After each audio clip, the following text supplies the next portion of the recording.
Well, good evening, Dr. Michael Fisher, and welcome to the summer solstice, just passing now, and we're moving into the dark times, my favorite time.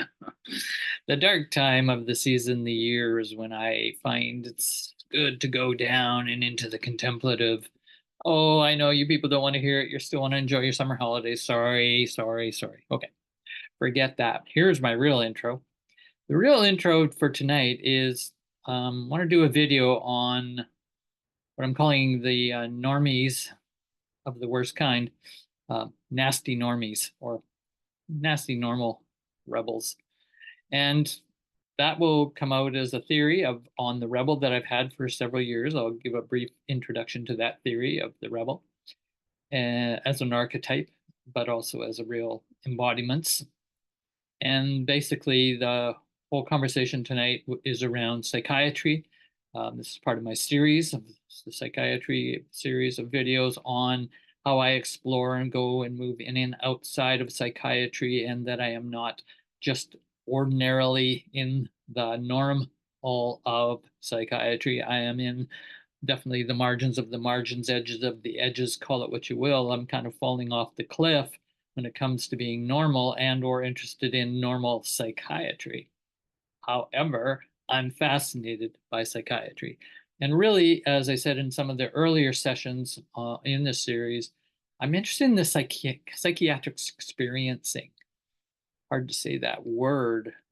What I mean is I want to turn it not into psychiatry as an institution, nor the psychiatrist as the doctor in white coat God. I'm really more interested in psychiatric, right? The psychological aspects of the psyche in its processing, what we would call into the psychiatric or the psychotic neurotic domains.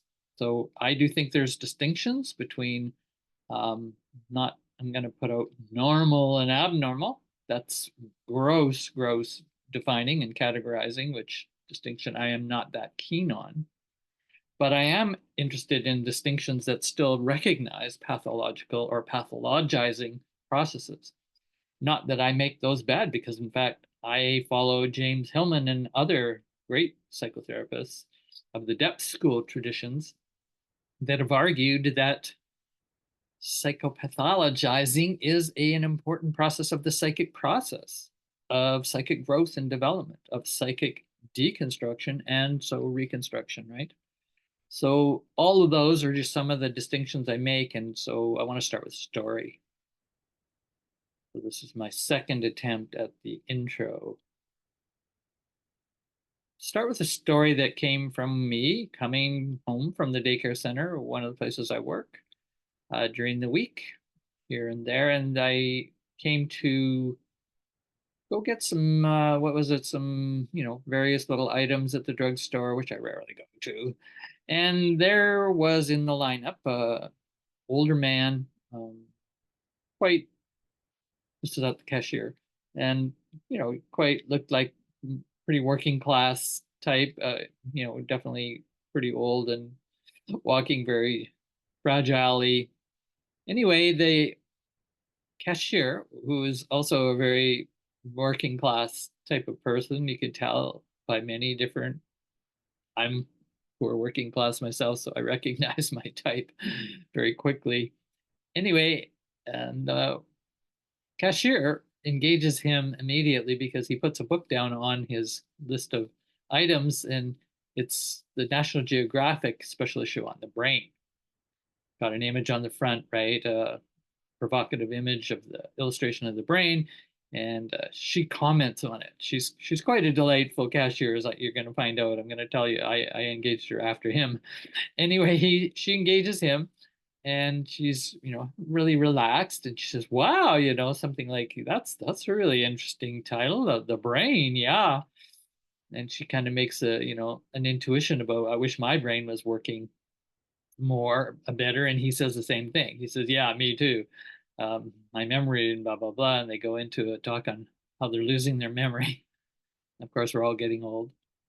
And then he goes, as she's putting it away, in the bag, then he continues the conversation. This was very interesting. He says, Yeah, I'm going to read this issue on the brain. Maybe I'll learn something about why people are so crazy these days. And she says, yeah, I've noticed that too. And then he continues more or less and says, yeah, people are like just flying off the handle, like with the smallest things. They're so irrational or something. He wouldn't use a big word like that, but that was the notion of what was going on. And she, nodding her head, says, yeah, I've noticed that too. People are really touchy, is more or less what she said. Well, I'm standing there waiting for my items, and so he leaves, and they say goodbye, and then she's friendly, and she looks at me, and and I looked at her, and we're kind of, she knew I had heard all the conversation, and I said, you're right. And what I was referring to is when he left, she was sort of saying under her breath, and I could hear her, she says, it's all about fear. And I heard it more than probably he did as he was leaving. And I said to her, I agree with you. I says, I study fear. Well, she just like zooms in on me. You study fear? That's so interesting. And then we started having this conversation. And turns out she did a degree in psychology, right? An undergrad. She was thinking of going in, and then she says, "Well, I shifted, yeah, and I wasn't, yeah, and I thought I better shift to social work, but then I couldn't finish that degree. I had too many crises in my life." And then she goes on, and she says, "And I diagnosed myself when I was 20 with, I think what she called it, chronic anxiety disorder." I said, "Oh, you did?" I said, "That's amazing. You would diagnose yourself." And she says, "Yeah." I looked up all the books and research, and I said, "Yep, definitely me." I think she said neurotic anxiety was the exact phrase she came up for herself. At 20 years old, that's pretty amazing that someone would do that kind of analysis on themselves. Obviously, then I asked her, I said, "Yeah, we're having a therapy session right at the cashier." And I says, "So, have you had any insights about why you may have had that, neurotic anxiety at that age?" And then she went into explaining, and not a lot of detail, but fair amount, um, that she was in an alcoholic family, there was abuse, and I'm just kind of nodding and going, yeah, not surprising, not surprising. So I'm validating her psychiatric assessment of herself at 20 years old. She's now in her 60s, mid 60s on. And she was just nodding that she knows she's chosen to a much simpler life than those professional lives, and she's on the front line in stores as a cashier. But she had a lovely attitude, a lovely personality, and talk to customers like this. I thought was just fantastic. I'd give her an A+ and a raise to boot if I was her boss. All that said, the story struck me when I was riding home on my bike. Wow. What's most interesting is that both of them were having a conversation about the touchiness, right, of these explosions in people who fly off the handle with next to no real reasons or very minimal reasons, right? It's like this, there's so much buildup. And I remember in the conversation too, she did talk about, well, there's so many things uncertain in the world. So that's very similar to what I've been finding in the elder college courses I teach on fear and understanding fear.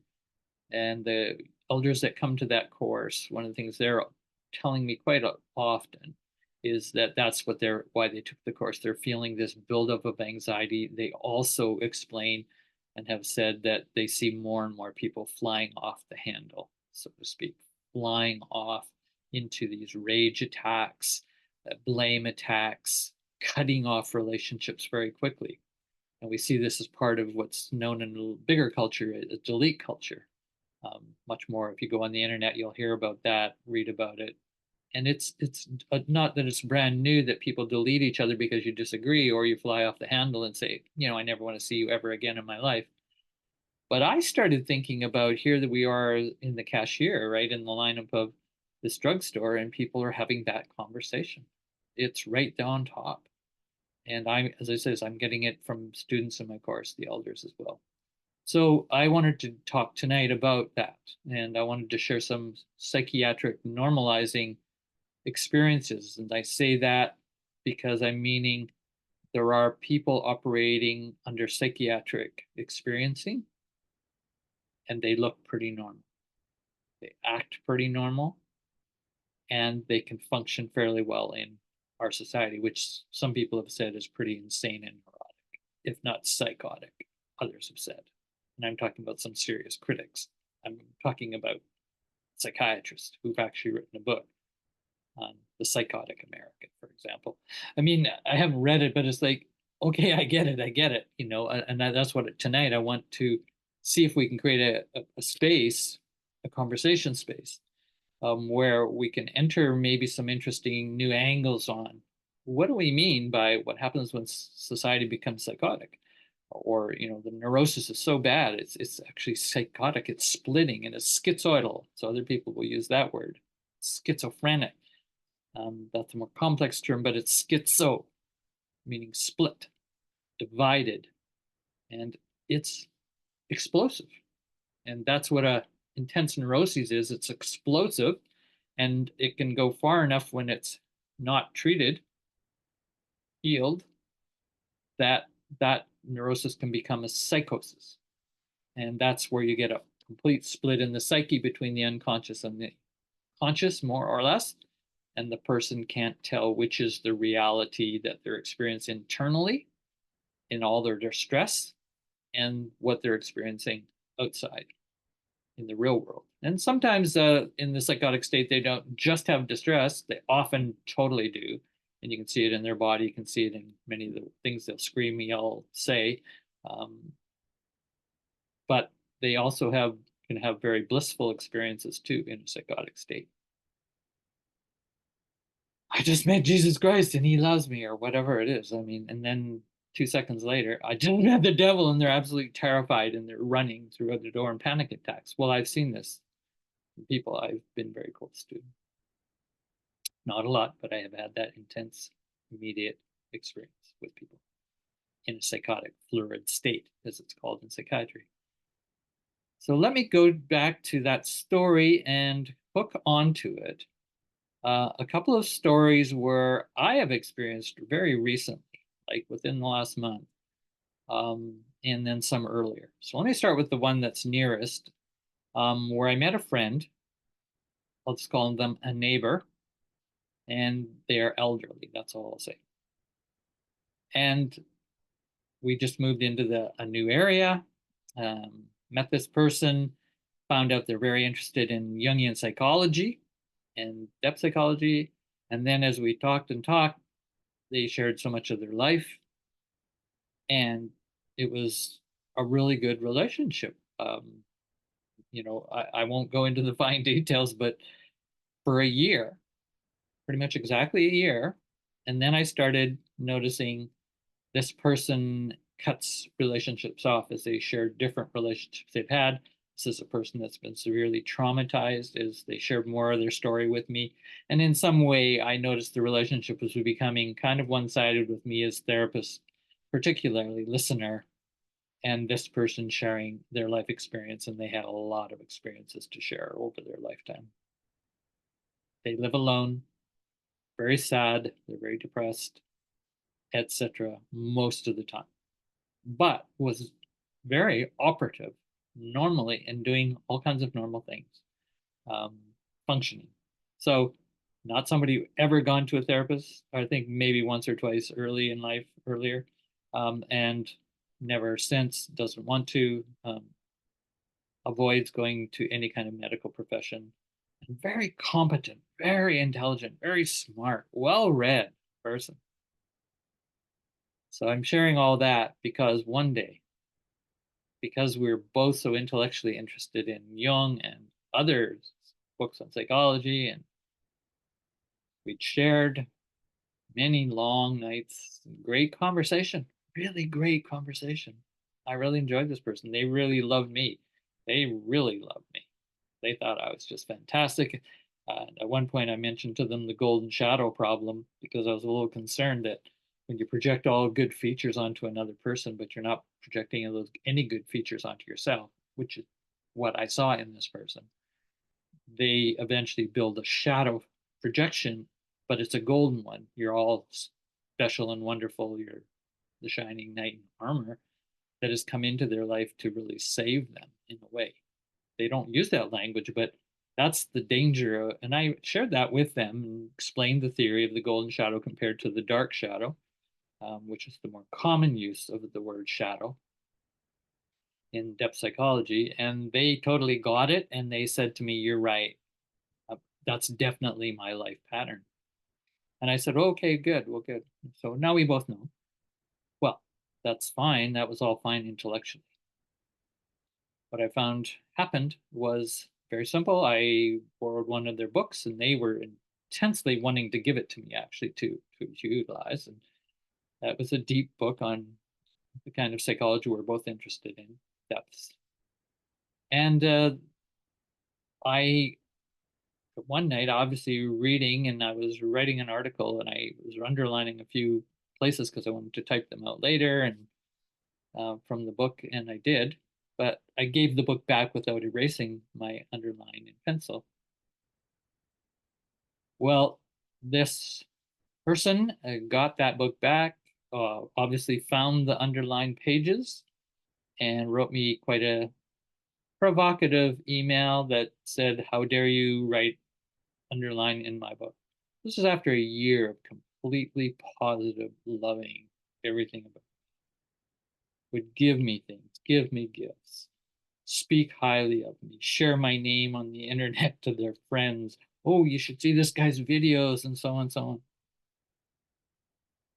And it got worse. I responded, "Well, I can come and erase it if you want." Of course, I was annoyed. Are you kidding me? That's something that you're really concerned about, is me underlining a few pencil lines in your book? That wasn't what it was about, though, right? The golden shadow was about to fall, and it did. And the long short of it all is things got worse, and I eventually met them out in the driveway. We were talking, and it got worse. They were completely mistrustful of me completely. They felt accusing me of I was invasive, that invaded their boundaries, went on and on. And basically, I said, "Well, obviously, the relationship has failed. It's sad." And I walked away. They walked away.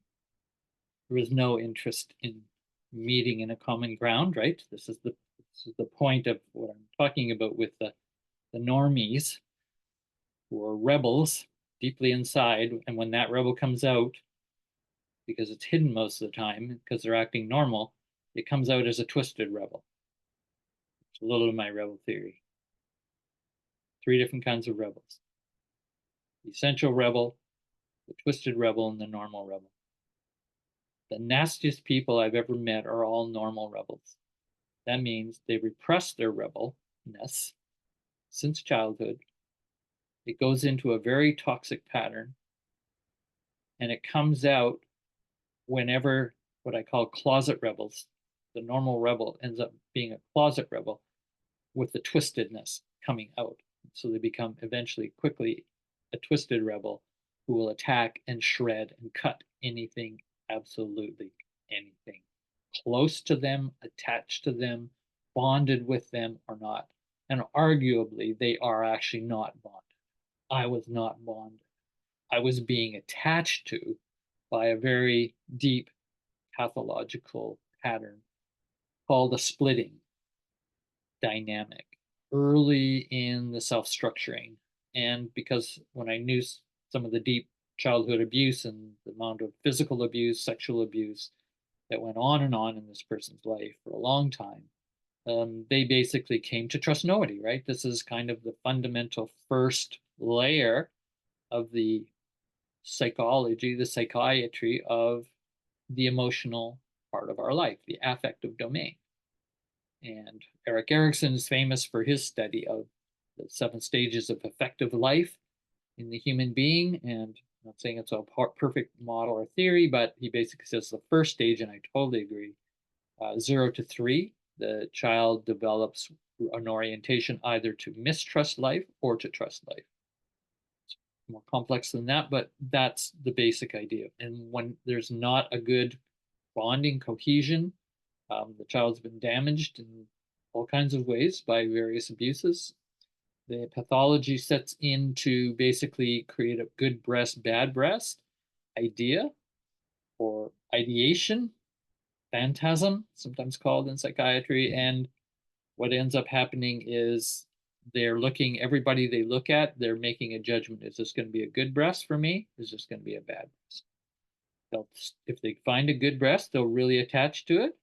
But a part of the psyche is just sitting there right behind. And this is the shadow part, the rebel part, that is pretty sure it's not going to be good for long. It will be in betrayal. There'll be a betrayal. And that's what the underlining of the book was for this person. An absolute betrayal that went to the centrality of their being. And I was an invader, oppressor, abuser. I was projected upon completely for a very simple, innocent act. There was no malice on my part in writing and underlining. It was completely accidental. I attempted to explain that to a person like this, and they cannot hear that there is such a thing as an accident. Everything was intentional to wound them. And I actually asked them confront when we're in the argument. I says, and I'm looking at him not with angry eyes. I'm frustrated, but I'm not talking, yelling. I'm just saying, do you think I did this to hurt you? And they could not answer. They would not answer. They just went around and basically kept arguing how I'm not trustable.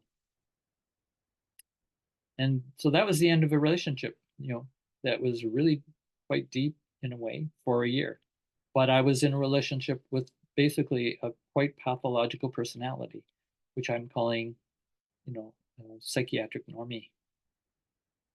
That person looks very normie.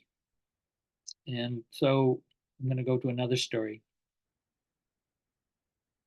The other story, well, let me, before I go that story, just say that be clear that I'm talking about psychiatric problems which could be diagnosed as disorders of various kinds by psychiatry or a good psychologist or whatever. And I'm not a big person on psychiatric disorders at all, to be clear. I'm very cautious, and it's a slippery slope of using them. I don't think they're the answer to anything. They may be useful in a certain kind of set of understandings and communications with a patient or a person or whatever the case may be.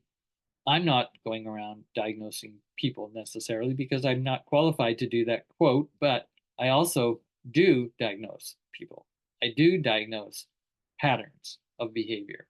I think any normal human does, because what's normal is questionable, but because we, in our most healthy state anyway, we're very quick to assess, is this person safe or not safe? Some people, that is so extreme. Can I trust this person, not trust this person? It's so extreme. And as I say, they're waiting for the betrayal.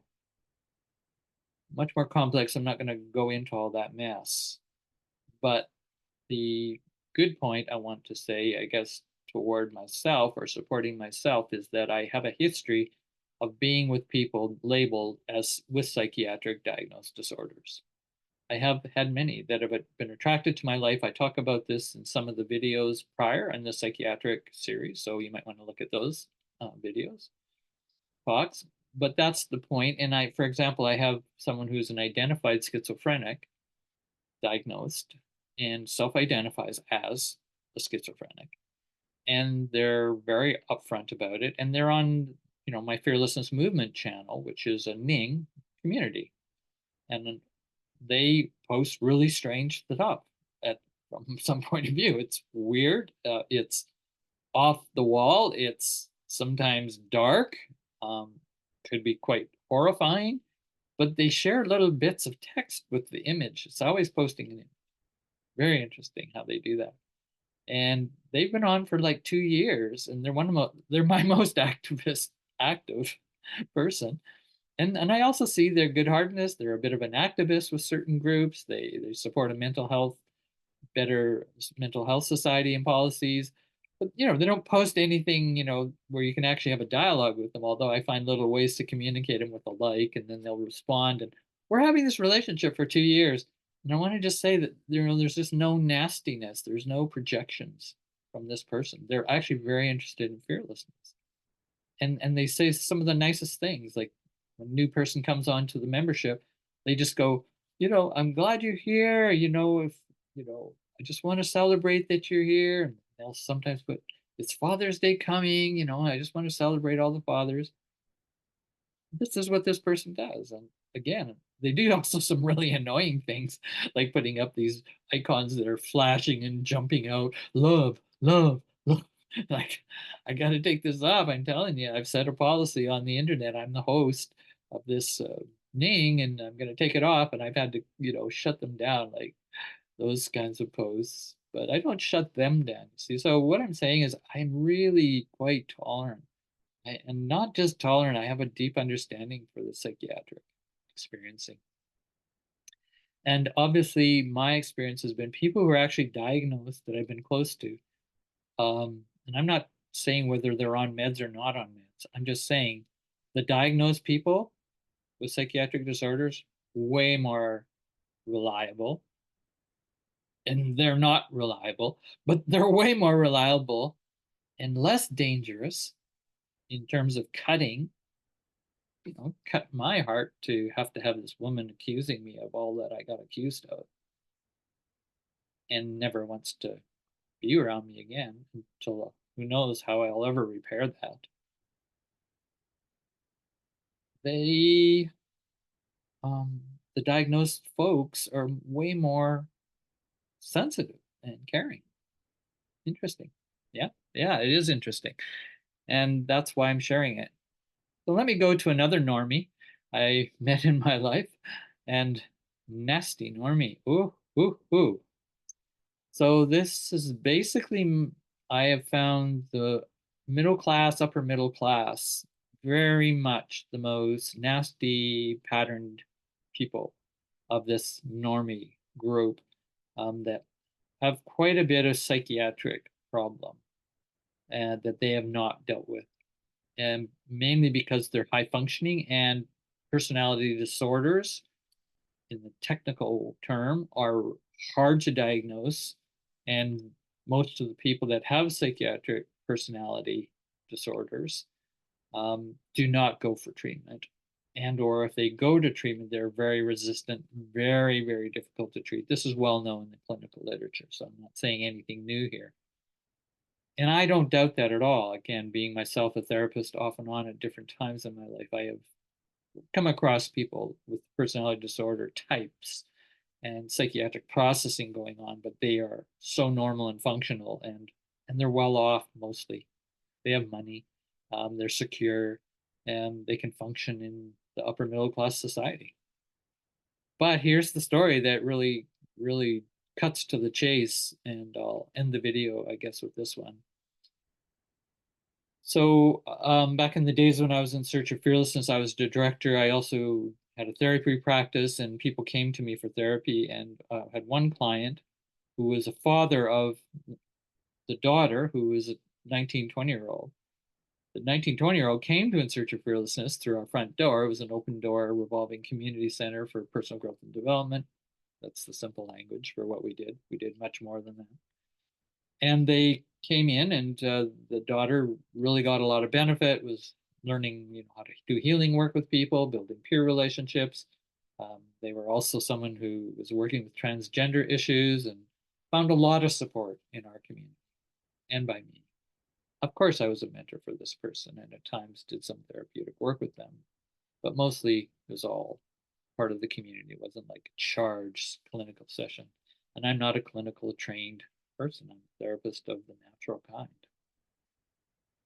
Anyways, what happened was this young woman told me her father was breaking up in a relationship and already had a divorce. He was really depressed. He was not doing well. Um, his woman partner also needed some help.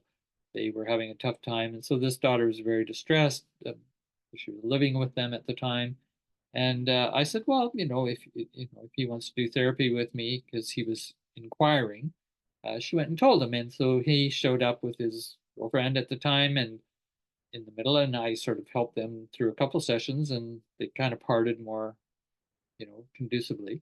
Then he continued on to do a few sessions with me in private, and it seemed to be all going well. In the end, he really enjoyed it. He was paying his money for the therapy sessions. We were having this exchange.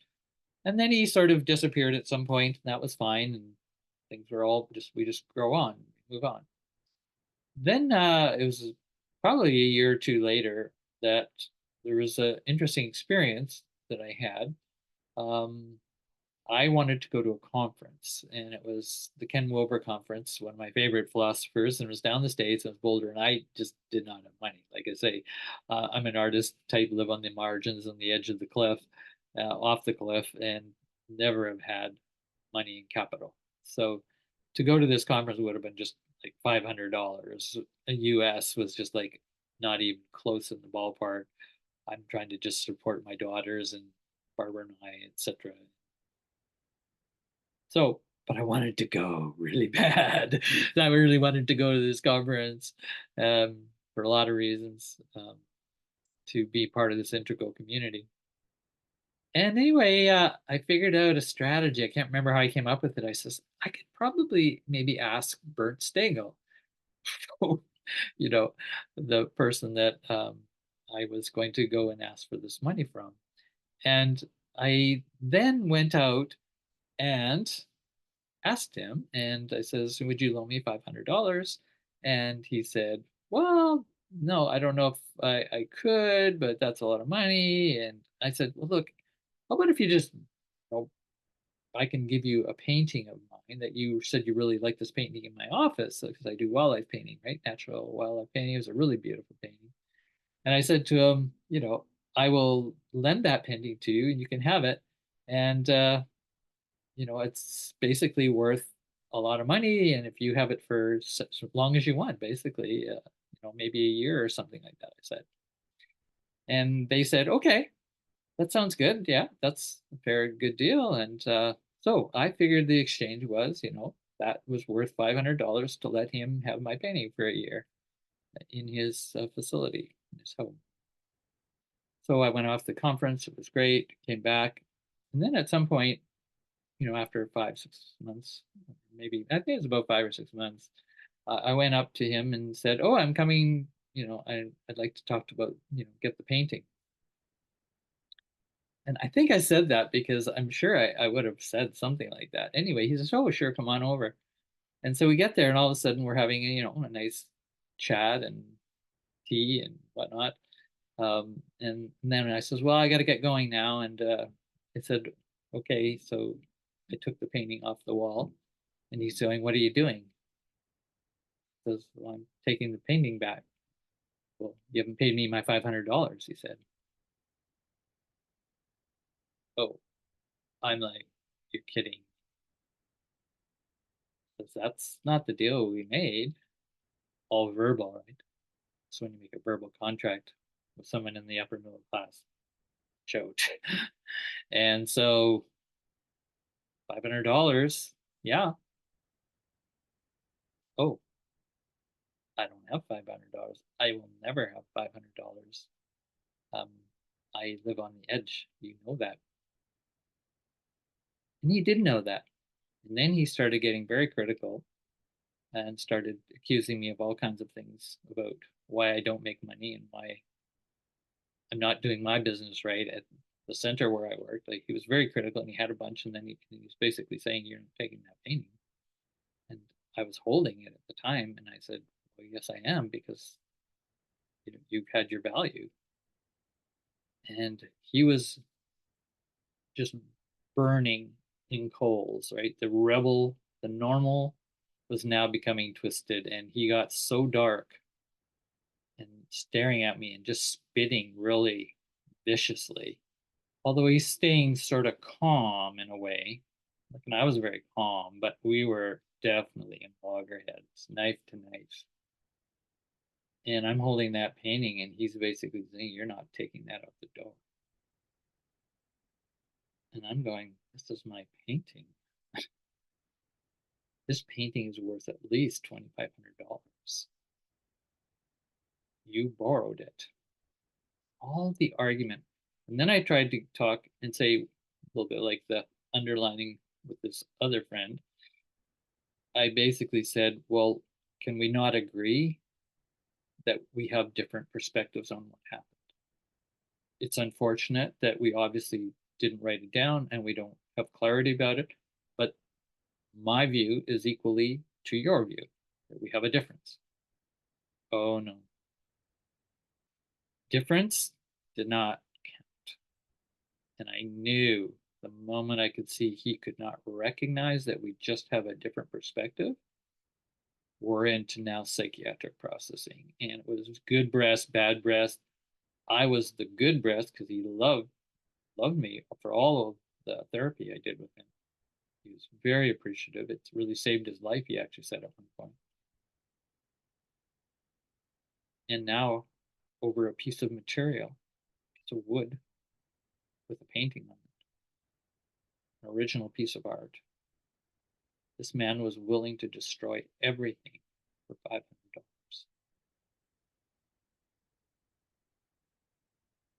I was so close to busting that painting, that wood, over my knee in that moment.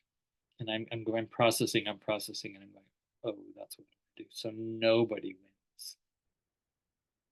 That's the solution. I couldn't quite do it. I couldn't quite do it. Not sure why exactly. I think it would have been a physical fight that would have happened after that. I didn't want to do that. I didn't want to be violent. And in the end, in the moment, as we're processing this a bit, I could see absolutely unmovable. He was right. I was. The splitting, right? So I basically said, "This is ridiculous." I put down the painting and walked out. Never seen him or heard from him since. I remember now that I did mention his name accidentally in the moment, and at this point, I really don't care that I mentioned that person's name. It was not my intention to do, but it did come up narrative of the story. So that said, those are a couple of incidents of this kind of splitting, and why are people, now we come back to the society, right, from the drugstore story that I told, what's happening in the society where we're getting good people, really? These are not bad people I'm speaking about that cut me off. And I could list a whole bunch of more from academia, especially, how they will cut you off in a second if you cross any kind of line that feels at all threatening. Non-discussion, cut. Do never contact me ever again. I could catalog 20, 30 people in my life as an adult who have said that to me. And I had a good relationship with them before that. Or I didn't have much of a relationship, but I was trying to actually build one through connecting with them at work, for example, as academic. So I've just seen so much, and you can hear I am very frustrated. No more different in a way than that person at the counter at the drugstore, the man with the brain on the front cover of the National Geographic, just saying, what has happened when people are so cutting, so explosive? So I have to come as a fearologist now to end this video and say, what would be useful within fearology theory and practice? What have I got to offer, for example? Not that I'm going to save the world, but to offer in a video. Why would you watch this if it ends on just all these sort of negative stories? I wouldn't want to watch something that just ends on negative, hopeless stories about the worst side of humanity. The whole point of it is to learn compassion for personality disorders and this shift that takes place in individuals, good breast, bad breast, splitting, and the very quick write-off of another, that it felt like you were connected to them, like they were connected to you in very meaningful ways. And it turns out they can dissociate and cut and block and deny that they actually had any good with you, that they actually had any evidence that you were trustable. I've had that happen with very powerful, intimate relationships with women as well. So it's a long pattern. And I'm arguing that the path of fearlessness is the answer. Now, that sounds really silly at some point, and I was throwing that out in the moment just to sort of intrigue, perhaps, or disgust, or get you stirred up. Because yeah, I want to stir you up. I want to stir everyone up. I want to stir myself up. To ask ourselves the question of, is that how we want to be? And maybe that's the moral of this stories. Well, no, obviously, probably not. But we have to look at ourselves, right? So I have to look at myself, not only why I'm attracting those kind of patterns, why I may have some of those cutoff patterns myself, which I know I have virtually none. Almost one, two, three people I've cut off. I've not cut up this friend recently that I told you about with the book incident. I haven't cut them off at all. I would come in a split second, if I saw that they were being at all reasonable, right? Not in their pattern of this chronic fear, terror, distress. But I'm not going to go crawling to them and try to get them to come that way. I can see, because it's so deep, that wound. It's virtually, quote, untreatable. But that doesn't mean the relationship with me is not recoverable to a point. It will be a much more honest one. So that's what I'm basically asking you, is to, like the person, if I was talking to that man in the drugstore and the woman, right, that was with the clerk, I would basically say, okay, that's how you're understanding the story. People are explosive, they're crazy, as he says. And to remember that, no, they're also humans. And there is a place to understand how the fear patterns work, and how they have not found, how to connect with the spirit of fearlessness. When fear arises, so then does the spirit of fearlessness, but we often can't recognize it. And it often comes out in twisted forms with our twisted rebel. So we may look fearless and challenge people or cut them off and go, oh, wow, how brave I was. I just got that person out because that was a codependent relationship. Or I got rid of that person because I set my boundaries. And it's a real false fearlessness. And that's why I teach a much more nuanced theory of fearlessness. You may want to check that out, check my videos, check my books, writing, whatever. Or let's have a conversation on this email, which is really even better. Not emails, but particularly on the YouTube. If you want to email me, that's something else. I can put my email at the bottom as well. You can email me, and I will discuss those things with you. I will share what I know about how to understand compassionately how the path of fearlessness is a way to negotiate this, what we're going into as a society, and in many individuals, people that we really love and are in intimate relationship with, that fly off the handle. And this is not just a video about how to handle difficult people. There's so many videos on that. There's so many books, right, written on it lately in the last decades. I find those all very thin, very, how should I say it? Not that useful. Not if you really are interested in more complex consciousness, more conscious ideas of the evolution of consciousness, and healing and transformation. That's what I'm interested in, folks. Thanks for listening tonight. I look forward to your comments, and we'll see you next time.